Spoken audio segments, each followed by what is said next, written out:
we use a very interesting model. We want to understand, one, what the academic achievement levels of the child is, what their abilities are.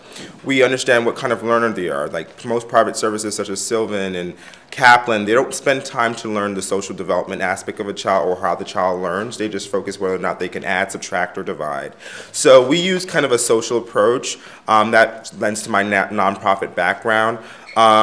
So we really use a holistic model. We not only, so that's one of the things, but we also match our tutors based upon that information gathered. So we're not taking kids from like, Fort Greene and then kids from like, probably East New York, Brooklyn, and putting them together with tutors who might not have the same cultural backgrounds or understanding. Where there's so much disconnect in education in terms of the classroom. We try to eliminate that when it comes down to the one-on-one tutoring setting. So definitely we try to understand the whole complete child versus just an academic standing of a child.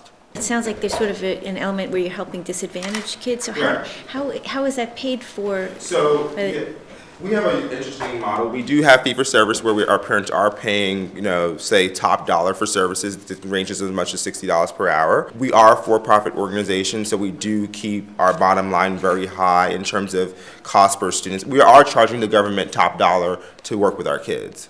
So when we bid for contracts, we do not bid as if we were a nonprofit. We bid as if we were a for-profit corporation. What are the metrics for success, as far as renewing that contract and proving to the government that the kids are learning? We have systems. We test our tutors. In order to become a tutor, you have to be tested. Our tutors report on each daily activity. We have an online system, so if you go to our website, there's a portal. We have social metrics. We have academic metrics. We have requirements from the parents. We want to hear feedback, have the parents responded a number of times. So we show a lot of data. Once again, a holistic model. It's the whole child. That includes their parents too.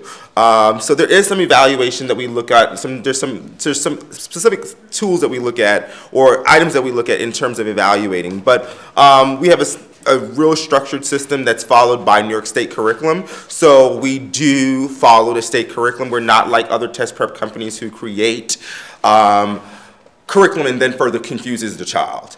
We try to stick to what they're learning in school. Teachers are able to communicate through our portal, so there is a home communication, there is with the tutor communication, and there's with the school. And that's hard to bring together, but we've been successful by utilizing an online platform, which we've taken a lot of time to design, over 2 years just to design the platform to be able to bring that information together. Teachers love it because we only ask 1 or 2 questions a week, to try to see if they're making some type of progress. So with the parents, it's very easy reporting for everyone.